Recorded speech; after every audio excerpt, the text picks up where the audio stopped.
ప్రస్తుతం తెలంగాణ రాష్ట్రంలో 6 గ్యారెంటీల చర్చ లేదు. రైతు రుణమాఫీ ఫెయిలియర్ మీద కాంగ్రెస్ ప్రభుత్వం మాట్లాడతలేదు. 4000 పెన్షన్ గురించి మాట్లాడతలేదు.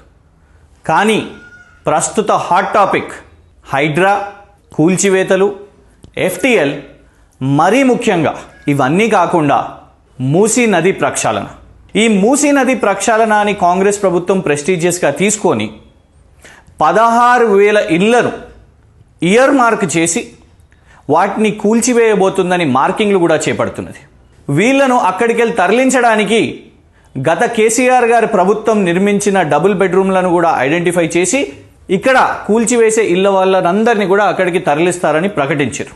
కానీ నదుల ప్రక్షాళన విషయం మీద మన జాతీయ స్థాయిలో ఒకసారి గమనించుకుంటే 3 ప్రధానంగా నదులను మనం తీసుకోవాల్సిన అవసరం ఉన్నది. మొదట ప్రాజెక్టు నమామి గంగే. 4,527 కిలోమీటర్ల విస్తీర్ణ గల గంగానది, 10 రాష్ట్రాలలో ప్రవహించే గంగానది.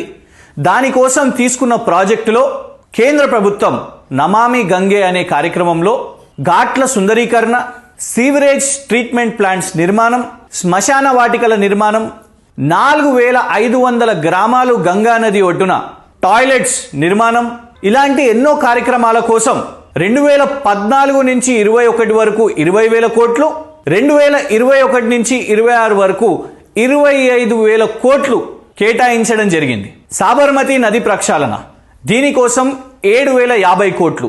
ఇందులో భాగంగా డ్రైనేజ్ సిస్టమ్ ప్రక్షాళన, పర్యాటక కేంద్రంగా బోటింగ్ స్టేషన్స్, బ్రిడ్జెస్ నిర్మాణం, కమర్షియల్ స్పేసెస్ నిర్మాణం మరియు ఫ్లడ్ ప్రొటెక్షన్ సిస్టమ్స్. ఇంకొకటి యమునా నది ప్రక్షాళన. దీని విస్తీర్ణ 22 కిలోమీటర్లు. దీనికోసం ఢిల్లీ బోర్డు ఖర్చు పెట్టింది 1000 కోట్లు. అందులో భాగంగా వాక్వేస్, బయోడైవర్సిటీ పార్క్స్, ప్లాజాస్, ఈ 3 దేశ నదులే ప్రక్షాళనగా కాకుండా ముఖ్యమంత్రి రేవంత్ రెడ్డి గారు సెంట్రల్ లండన్లో థేమ్స్ నదిని కూడా పరిశీలించి స్టడీ చేసి థేమ్స్ నది తరహాలో కూడా ఇక్కడ చేపడతామని హామీ ఇచ్చారు. అయితే థేమ్స్ నది కోసం కేటాయింపులు చేసింది, ఖర్చు పెట్టింది 48,000 కోట్లు మాత్రమే.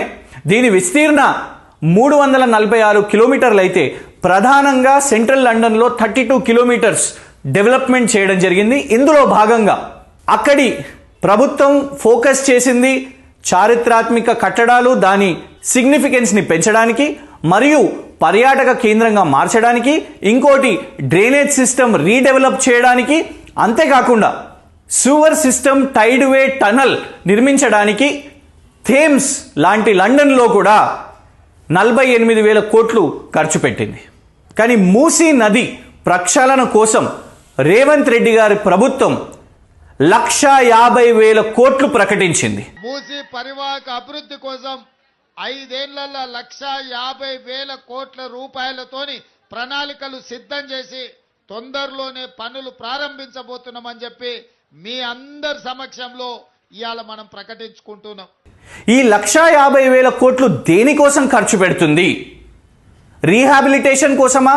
కాదు. ఎందుకంటే 16,000 కుటుంబాలను ఏదైతే అక్కడ వాళ్ళ ఇళ్లను కూల్చివేస్తున్నారో వాళ్ళనందరినీ కూడా రీలొకేట్ చేయడానికి కేసీఆర్ ప్రభుత్వం నిర్మాణం చేసిన డబుల్ బెడ్రూమ్ని ఎంచుకున్నారు. సో రీహాబిలిటేషన్ ఖర్చు నంబర్ 1 లేదు. అక్కడ ఇంకేం నిర్మాణం చేస్తున్నారు ఇప్పటి వరకు స్పష్టత లేదు. ఒకవైపు 10 రాష్ట్రాల్లో ప్రవహించే గంగానది, దాని విస్తీర్ణ 4,527 కిలోమీటర్లు. దానికే 10 సంవత్సరాలు 12 సంవత్సరాల్లో 40,000 కోట్ల బడ్జెట్లు కేటాయిస్తే ఇక్కడ కేవలం 56 కిలోమీటర్ల విస్తీర్ణంలో ఉన్న మూసీ నదికి 150,000 కోట్లు రేవంత్ రెడ్డి గారి ప్రభుత్వం ఎలా ప్రకటించారో సమాధానం చెప్పాలి.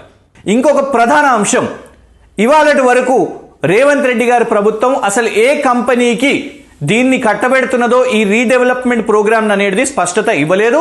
గతంలో ప్రకటించిన మెయిన్ హార్ట్ అనే సంస్థ, ఆ సంస్థ యొక్క అధినేతలు పాకిస్తాన్లో వాళ్లకు 3,000 crores స్కామ్ చేసిండ్రు అని పాకిస్తాన్ యొక్క ఫెడరల్ ఏజెన్సీ వాళ్ళ మీద నోటీస్ జారీ చేయడం జరిగింది. వాళ్ళు ఆ దేశం నుంచి పరారీలో ఉన్నారు. మరి ఆ సంస్థకే రేవంత్ రెడ్డి గారి ప్రభుత్వం గతంలో అనౌన్స్ చేసినట్టు ప్రకటించినట్టు వాళ్ళకే ఇస్తుందా వేచి చూడాలి. కానీ ఈ 150,000 కోట్లు మూసీ నది ప్రక్షాళన కోసం మరి ఏ విధంగా ఖర్చు పెడుతున్నారో, గతంలో నమామి గంగేకి కాంది, గతంలో సాబర్మతికి కాంది, గతంలో యమునా నదికి కాంది 1,50,000 కోట్లు మూసీ నది ప్రక్షాళన కోసం ఎందుకు ఖర్చు పెడుతున్నారో మరి రేవంత్ రెడ్డి గారి ప్రభుత్వమే సమాధానం చెప్పాలి.